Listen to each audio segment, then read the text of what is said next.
Connected Conversations with Lena Petrova, bridging worlds, one conversation at a time. Welcome to Connected Conversations with Elena Petrova, the founder and CEO of Adastra. Here we talk about local communities, their challenges, and the leaders.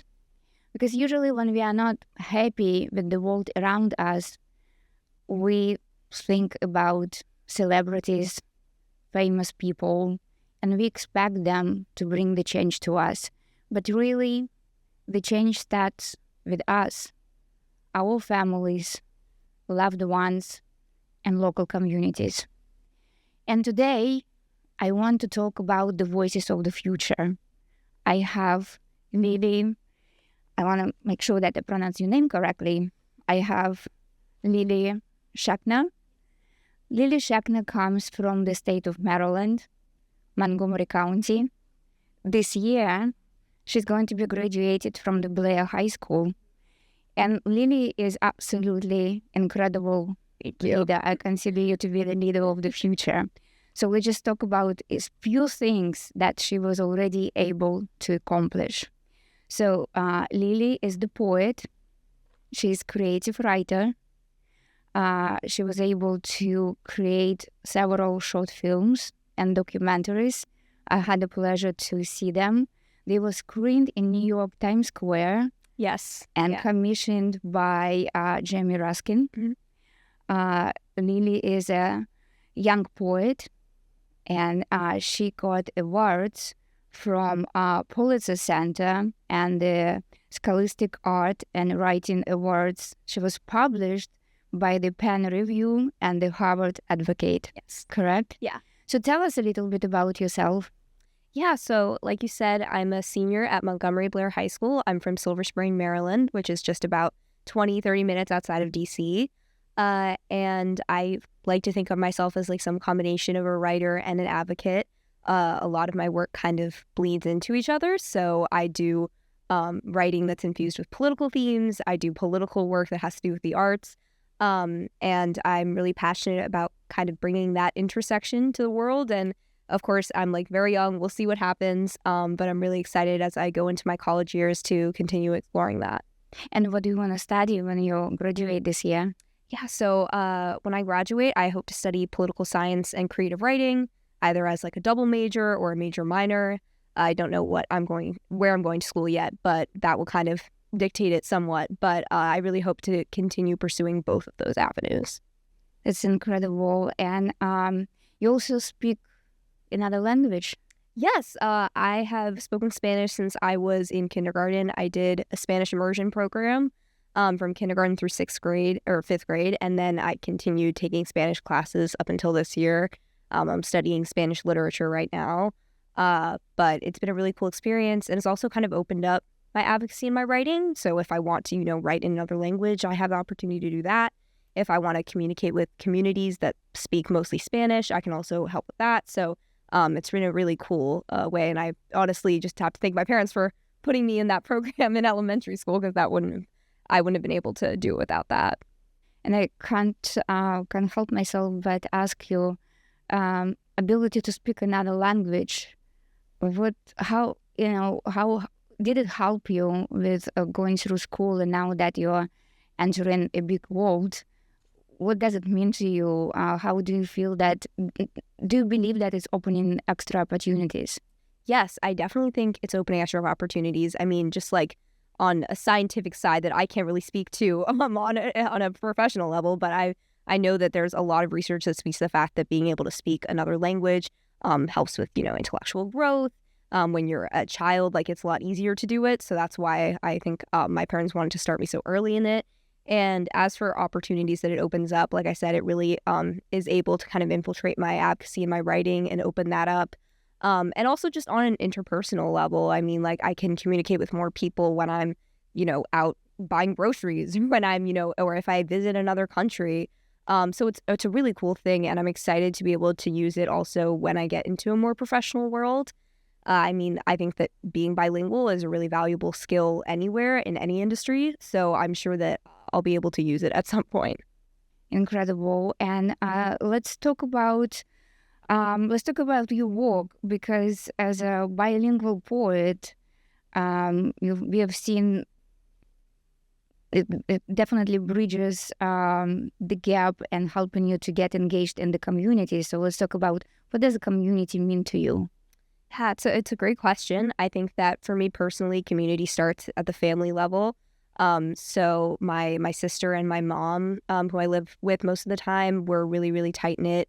That to me is like kind of where the community foundation is. And then branching off from that, we have a really great community of friends, family friends who we've known since I was in preschool. So most of my best friends in high school I've known since I was 2 years old.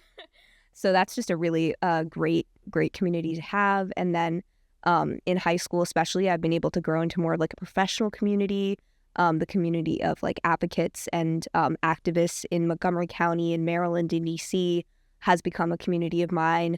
And then especially want to give a shout out to teen writers, because that is a really close-knit community. I mean, I've got writers who are my best friends who live in New York City, who I only see once a year, if that, but who are some of my closest friends, because writing really unites people. And I think young people especially, it's really like an undercurrent that can fuel some amazing relationships that transcend the time barriers, that transcend the location barriers. So that's definitely a big one for me. So what inspired you to become a poet? That's a good question. I think originally I started writing in elementary school, so a long time ago. My work was not definitely not very good at that point, but I kept working at it. But for most of my life, I was a fiction writer, so I only got into poetry pretty recently in the last few years. And I think the reason why I wanted to do it is because I really love using imagery, using like visceral fragments of sentences, and that is something that lends itself to poetry. It basically challenges you to convey the most you can in as few words as you can, and that was an exciting challenge for me. So I kind of leapt at that, and it has been a really cool journey just in the last few years. Like, I've gone from basically being an amateur poet to being a Youth Poet Laureate, and I definitely could not have done that without, like I said, the support of my community and the support of my mentors and my writing friends. But I mean, poetry is a really, really cool genre, and I'm glad I've gotten to dive into it a bit. So you do creative writing, fiction, you do poetry, and you do short film and documentaries. How do you combine it all together? How do they overlap with each other? I mean, that's a great question. I think that they really do. They do combine and overlap a lot. I would say in terms of like filmmaking, like when I'm writing scripts, I'm definitely using my writing skills to craft narration, to craft questions for my interviewees. I think that in terms of what I'm visualizing, like I imagine a lot of my work, especially my fiction, as kind of short films in my head. So that's how I'm able to kind of, what I think helps me get like the clearest images onto the page. And then in terms of like my advocacy work, I use writing a lot. It's a really useful tool for everybody. And it helps me communicate my ideas. And I also think that writing can really be a bridge between people with differing ideas, with differing political views. And it can really help people see eye to eye when the ideologies aren't eye to eye. Like writing is a really universal thing, and I think it unites people that way. One of your films was screened on Times Square. Yeah. Can you tell us that story?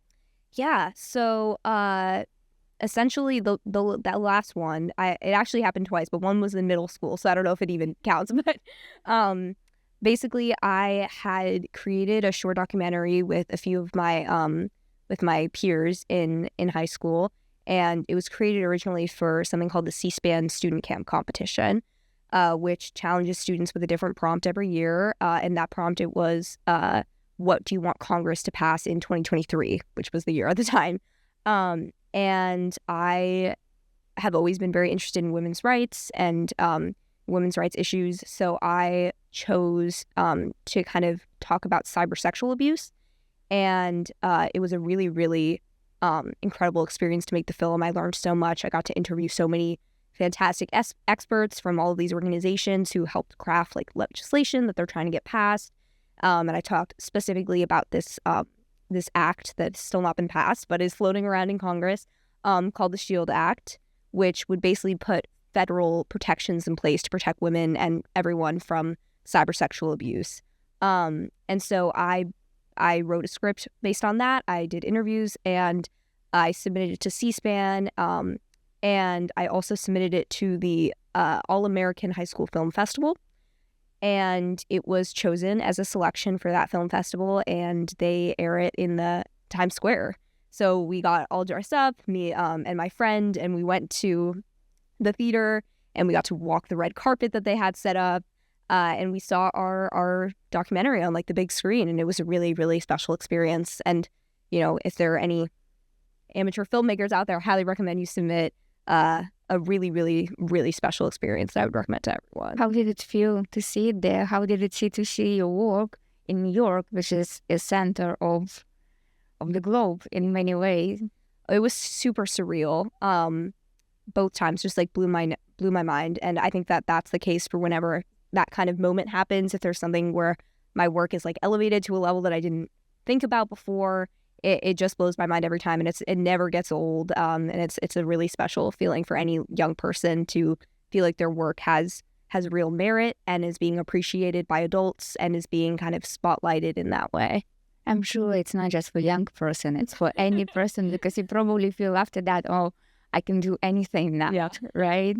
Yep. So tell us a little bit about that bill that is floating right now. Why is it was or still is probably important to you, and if it does get passed, what change will it bring to females, or maybe not just females, to in general to the society? Yeah, so it's been floating around for a long time. It's based mostly upon the work of the Cyber Civil Rights Initiative, the CCRI, and I interviewed experts from that organization for my work. And essentially what it does is it puts down sort of a blanket on all the states that they have to protect women and prosecute the people who distribute non-consensual intimate images of them. And there are plenty of states that have laws right now, but they're very inconsistent. A lot of them say that cybersexual abuse is a misdemeanor. So you could get the same punishment from the law from running a stop sign as distributing someone's images non-consensually. So some of these laws are really out of touch, and what the SHIELD Act would do is essentially elevate all of them to the same standard, make sure that everyone is protected, and that if people do commit this crime, that it's viewed as a serious offense, as it should be. And yeah, it's been in the works for a really, really long time, and it probably will not be passing anytime soon. Just due to like the current makeup of Congress, but it's a really important bill, not on a lot of people's radars, and that's why I really wanted to make a film about it. I think that it's really important to look into those issues that a lot of people don't really know about, even if it's about issues that might be important to them. And yeah, I think that I don't know everything about the bill, but the experts I interviewed were really helpful, and I also recommend that, like learning from the people who know it inside out. Can help you kind of glean a little bit of information, and it can push forward your own advocacy in the future.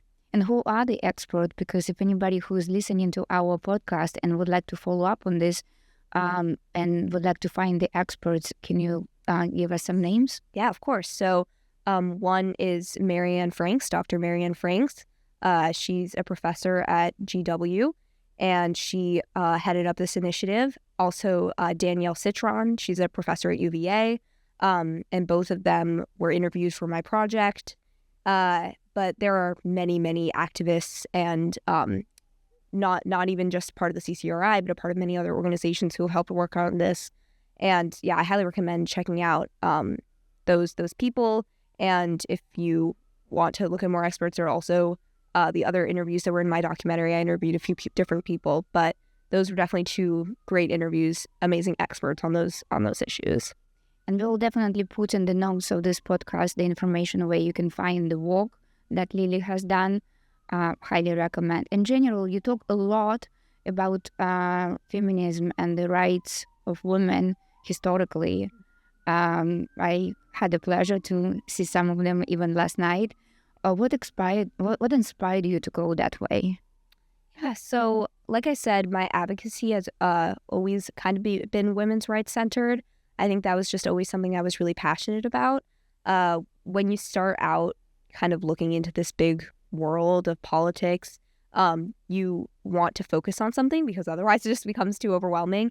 And, as a woman in the 21st century, I had experienced and had seen a lot of issues that are very prevalent, and I really wanted to try and make a difference with those issues.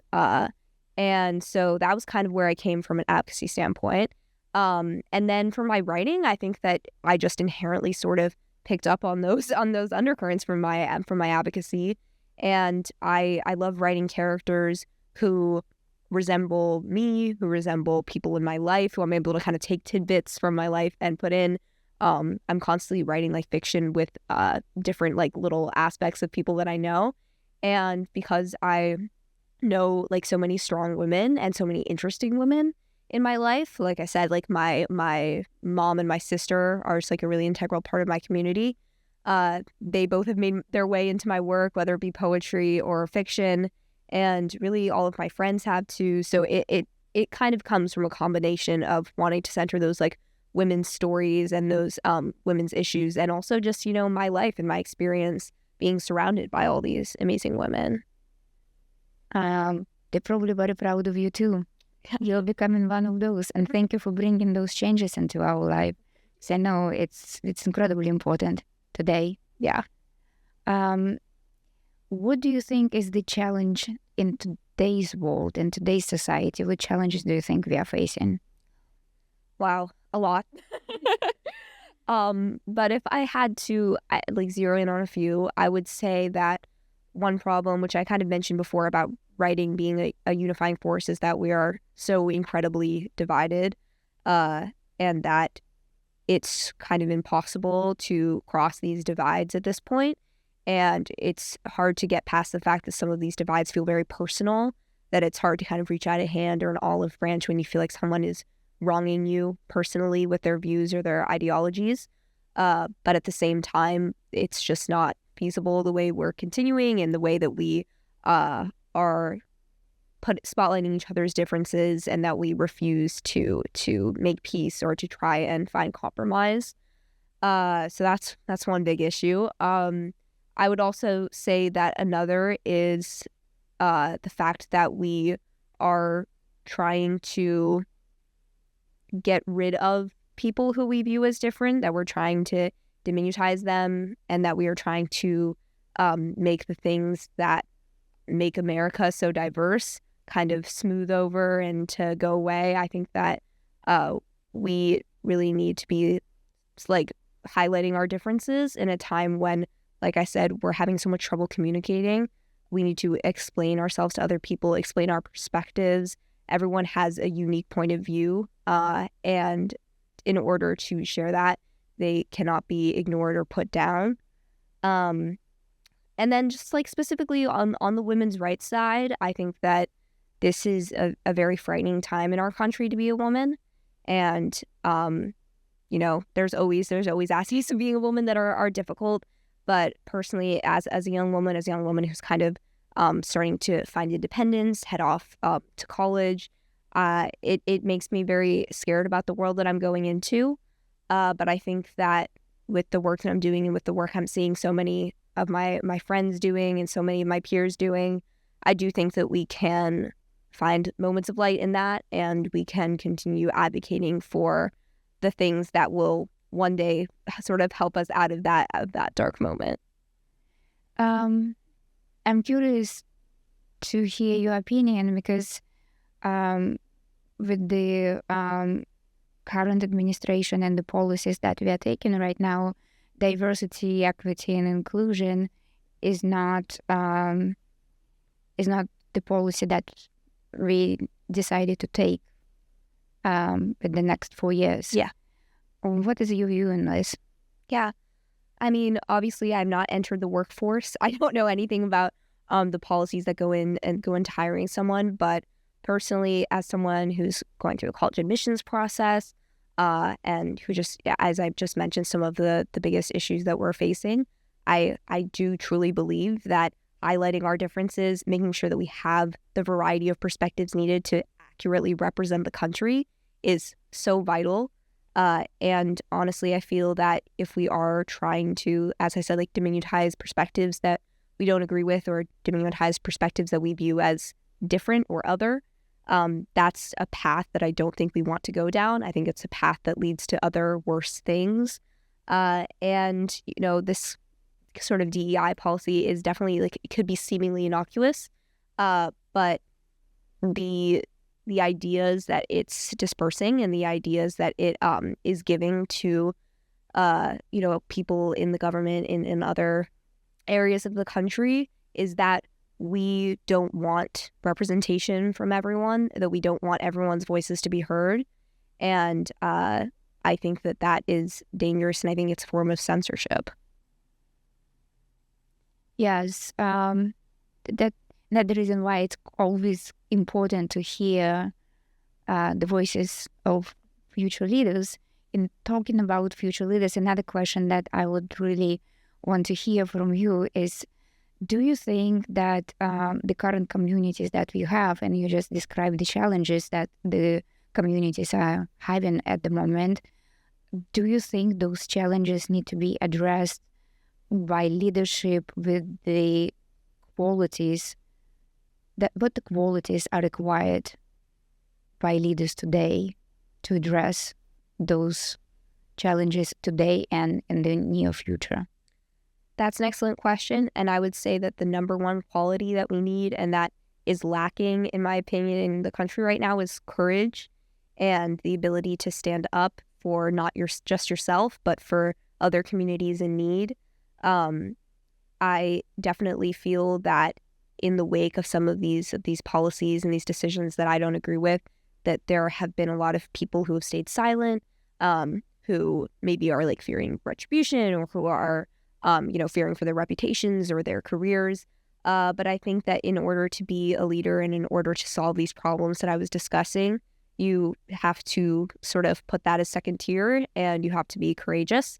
And I think that the second trait that I would say is needed is empathy and the ability to see the perspectives of people who are not you, who are not part of your community, and to be able to consider that you're maybe not always right about everything, that you should be open to perspectives that aren't your own. And I think that if we're able to have those two traits in the future, that I think the country can recover from periods of darkness that we may experience in the future, and that we can continue to fight the good fight. Right. Where do you see America is going today? Cool.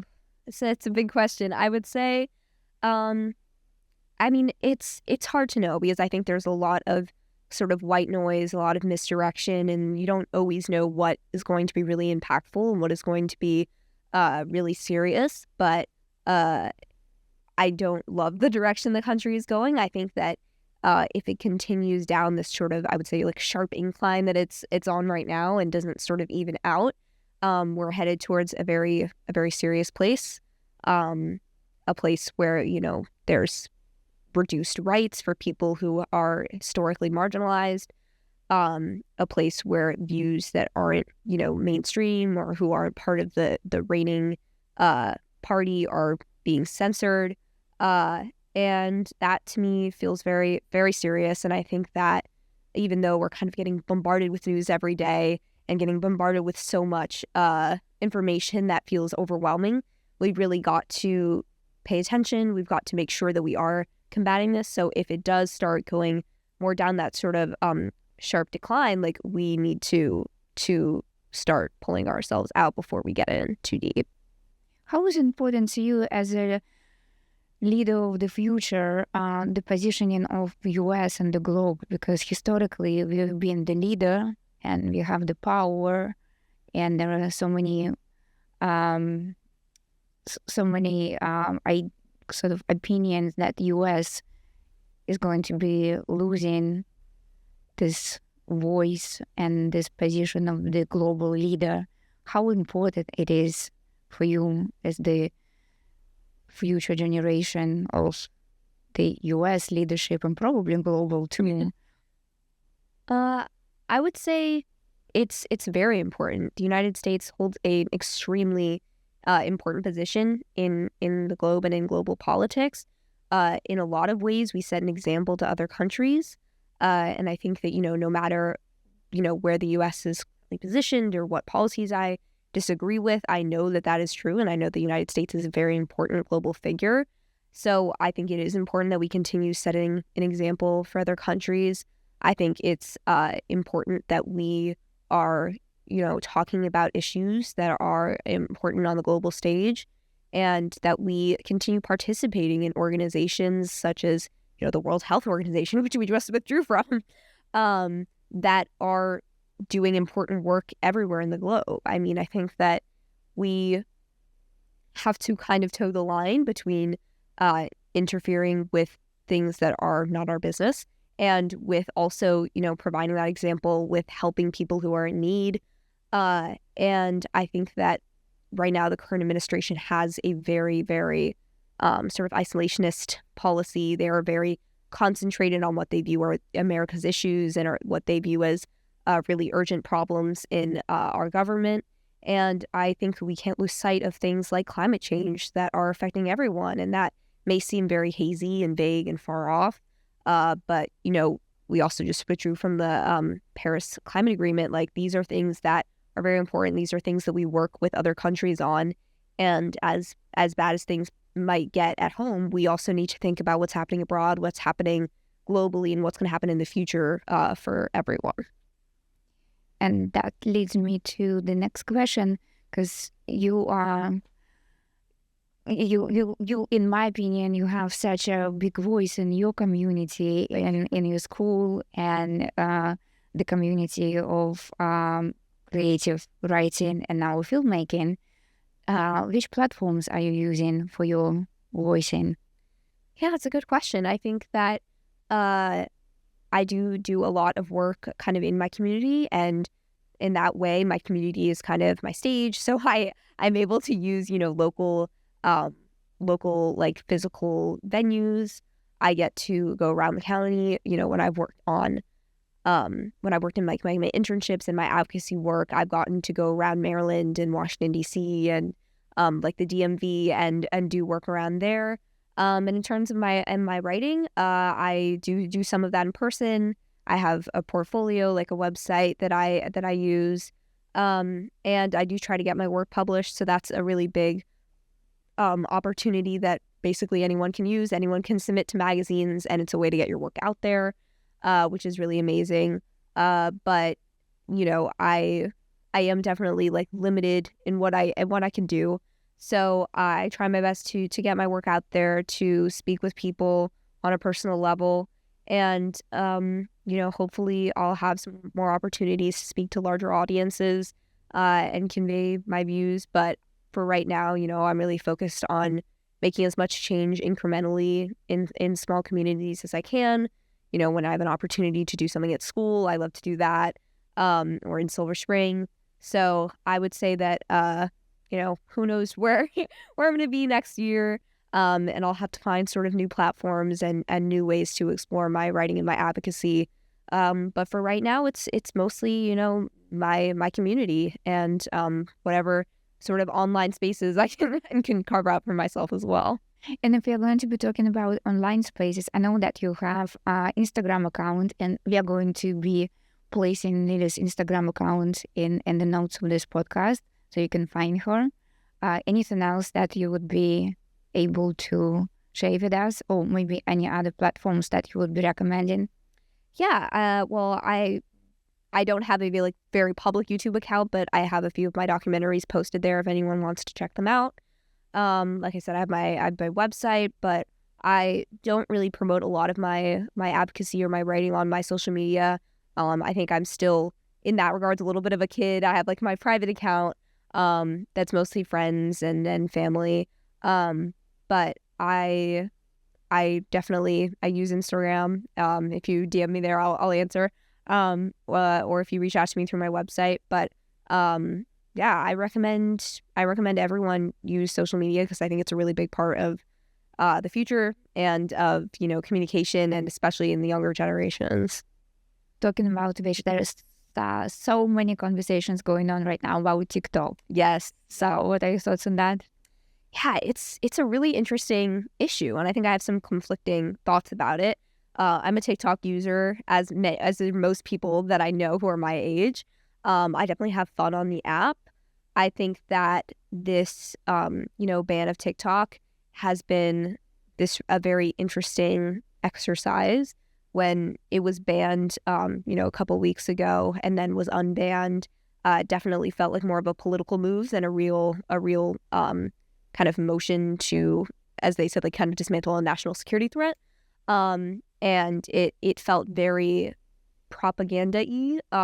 If you saw TikTok users open up their account, it would say, "Thank you to President Trump for and then reinstating TikTok," and I was like, But regardless of that, I do think that social media is a really important way of promoting free speech.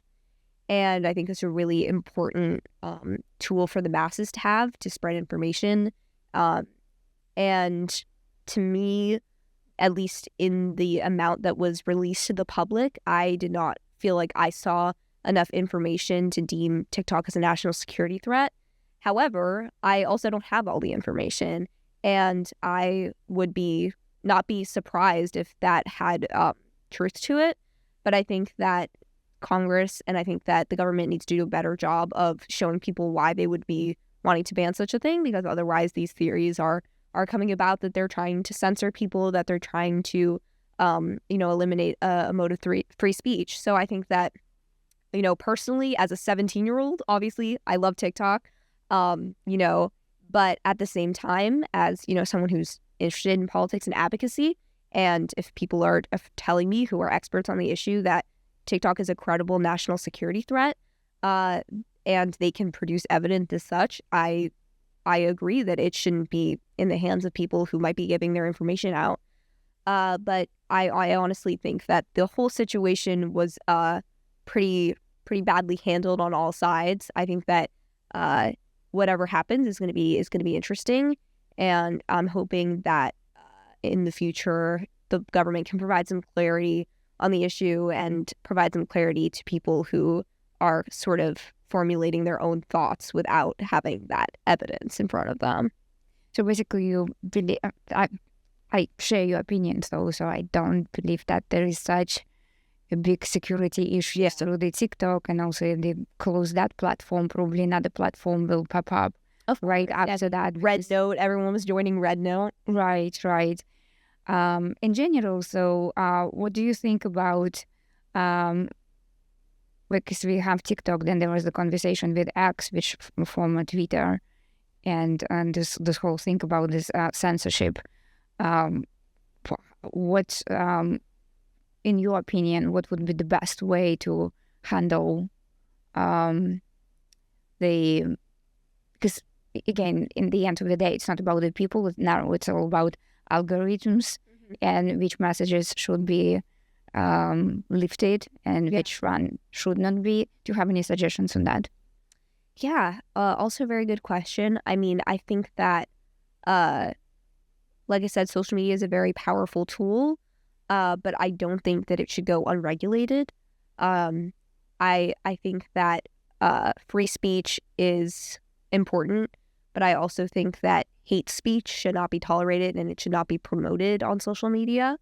I know that recently Meta, which is like the controlling company of Instagram, they decided that they would no longer be fact-checking posts. I think that's a really bad idea. We've seen how quickly misinformation can travel on social media. And I think that having those warnings pop up that, hey, what you're seeing might not be real, that it might be AI generated. I mean, that's important. And, it's a very complex conversation, and I'm not a legal expert and I'm not a technology expert. But in my opinion, as is most things, it's not a black and white issue. Issue. And I think that a lot of people are trying to make it out to be. But whatever happens going forward, I think that there does need to be that sort of fine line walked between letting people have free speech and also not letting people run wild, distribute misinformation, or, instigate things that might be dangerous to certain groups or to certain people. Yeah, it's going to be very challenging, I think, in the end of the day, because I right there with you. I think people should be saying whatever that they feel they should say, because we are always going to be disagreeing on things. Yeah. At the same time, which information is going to be promoted, and again, moving forward, it will not be promoted by people. It's going to be promoted by algorithms, right? So that's going to be a very interesting conversation. Which leads me to ask you a question about AI, because you are an artist and now we have AI. Yeah. So what are your thoughts on that? Yeah. Another really good question. And I would say that from an artist standpoint, I do not think that AI is acceptable to replace art. I don't think it does replace art. As someone who, is in an academic atmosphere, as someone who does extracurriculars where people will, submit things to me, like I can always tell if it's AI generated. It's not even close. I can always tell. How can you tell? I'm just curious. How can you tell? It's just that I think we all can. Right? Yeah. We all can. It's interesting. It's always that sort of, ChatGPT sentence structure where it's like using these words that I know this person wouldn't use, and using this sentence structure where it's like blah blah blah blah blah, semicolon, blah blah blah blah blah, M dash, blah blah blah. And I think that, it's very formulaic, and I think that you don't have to be a language expert to pick up on it. Like, honestly, when I'm reading something, I can tell pretty quickly. And I think that there is a space for AI, and I think that it would be definitely silly to dismiss it as something that's not useful or something that's not powerful. But I also think that, as in terms of art, I don't think it can replace, like visual art. I'm not a visual artist, but I don't think it can replace that. I don't think it can replace like good, real personal writing. Definitely not like poetry. But I do think there's a space for it, and I do think that it is a useful tool if used correctly. There are like academic spaces where I think that a lot of teachers are leaning into it. And I also, learned recently that there may be like some environmental impacts of AI, which I don't know a lot about, but that's also something to be considered. I think it's a very complex, interesting, new thing that's being introduced to sort of the national dynamic. And it's really cool, but it's also kind of scary because you don't really know what it is or how it works. But yeah, I think definitely from an artist standpoint, I would say that it doesn't really belong in that space, but it's not that it doesn't belong anywhere necessarily. Yeah. To me, is what we really love about art is imperfection. Exactly. And what we really love about the human is imperfection. Yeah. What we really love about life is imperfection. And AI is all about perfection. That's a really good way of putting it. Yeah. Because like why we like watching sports, because we admire two people, do something and then they, forgive my language, screw up, and then they bounce back. And we admire how fast they can bounce back. AI will not do that. And the same is about art. It's like when you go to the performance art, you're going to see the same person performing over and over in different venues, and it's never going to be the same. Exactly. So I think that's, and probably writing the same. Yeah, definitely. So, well, that's fantastic conversation that we are having. And in your opinion, the future, what are your future goals? Well, I would say first off the bat is to graduate high school and to go to college. I don't know where I'm going to college yet, but as I mentioned earlier, I'm hoping to study political science and creative writing. And I want to learn more in the future about how to combine those two disciplines, how to sort of work them together. I would love to also throw some filmmaking in there as well. And I'm really excited for the opportunities that college can open up in that respect. I had a lot of fun working on Congressman Raskin's congressional campaign this past summer. I would love to do more campaign work and work with some more of like the amazing people that I've met who are in politics. And I'm hoping that I can write some more, carve out time to write with whatever other stuff I'm doing, and hopefully publish some more. But yeah, I mean, honestly, beyond college, it's looking a little hazy. I'm not really sure what's going to happen after that. but I'm really excited to dive into the future. So that is incredible. Those exciting goals. Where do you think you're going to be making the most impact in the community? Oh, that's where you're planning to make the most impact with the communities.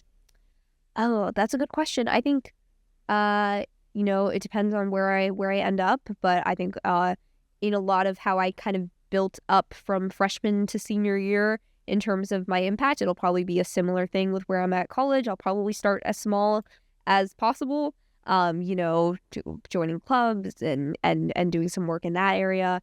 And then we'll see by senior year, maybe I'll be able to do some more, state or national work. Obviously, these are like very, hazy, lofty dreams right now, but I'm definitely hoping that I'm able to sort of build on my work as I did in these past few years, and we'll see what level of impact I can get to.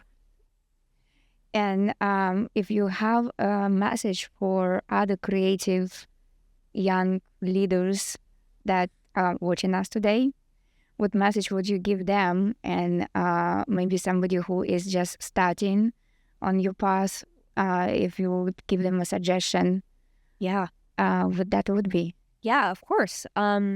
I would say, first of all, don't stop doing anything you're doing. I feel like a very common piece of advice is, if you're a writer, write every day. If you're a painter, paint every day, etc. And I would say that's absolutely true. You need to produce work to put it out there. And then I would say after you produce it, then do exactly that. Put it out there, submit to literary magazines, submit to film contests. You never know what's going to happen. I've been very, very shocked about some of the things that I've been able to do by just sort of, throwing stuff at the wall and seeing what sticks. So I would definitely recommend that. If you're working in advocacy, continue doing that. It's going to be more important than ever now. And you are doing important work, whatever level you're at, whether it's school, whether it's a community that you're in, or whether it's on, a bigger scale. Every act counts, and find something that you're really passionate about and work at it and don't give up. And I think that that's sort of for everyone. Don't give up on what you want to do. You really don't know what could happen, and don't let anyone tell you that you can't because of your age, because the whole theme of this conversation has been, the future is us, and that's true. You're not going to be however old you are forever. And there's no better time to start than whatever age you are right now. Wow, you give me some goosebumps. It's so inspirational. You're so inspirational. Thank you. I'm very excited to listen to you. And is there anything that we did not cover? Is there any particular message that you would like to deliver to our listeners? Because I'm sure I'm going to say it again, the voice of the future. We need people like you in our communities. Thanks. I would just say, like a lot of your work has to do with, bridging barriers and, creating bridges between generations and communities. And I would just say that now that's more important than ever, and that you need to work with people in your life, work with people you meet. Don't dismiss people because they say something you don't agree with, or because they, have an aspect of themselves that you don't like. I think that collaboration is really important right now, and it's so often overlooked, even though it's such a simple thing. Have empathy for everyone. Thank you. And again, let's stay curious, because there are so many things, so many topics, so many ideas that might divide us, but more importantly, there are so many conversations, and there are so many ideas, and there are so many paths that will connect us together, and this is something that we should concentrate on. Thank you, Lily. If we can find you, where can we find you? If somebody wants to find you today from the conversation that we had, please tell us where we can find you. We have your website, and we are going to post it in our notes. We have our way to find you on Instagram. Is there anything else that we should know about you? That's probably a good place to start. If you Google me, you can also find my LinkedIn and message me on there. But I'd love to hear from whoever wants to message me. And that would probably be pretty much it. and the major project that you might be working at the moment, and anybody who might be helping you in this project, it's the same bill that might be. Oh, I mean, I made the documentary a few years ago now, so I'm not really as much involved in it anymore. But the CCRI, Cyber Civil Rights Initiative, if you have been victimized by cybersexual abuse, or if you're just more interested in learning about the issue, their website is a great place to start. They have a hotline, they have their email, and there's lots of resources on there. Thank you very much for joining Connected Conversations, and thank you, Lily, for this very inspiring story. Thank you so much.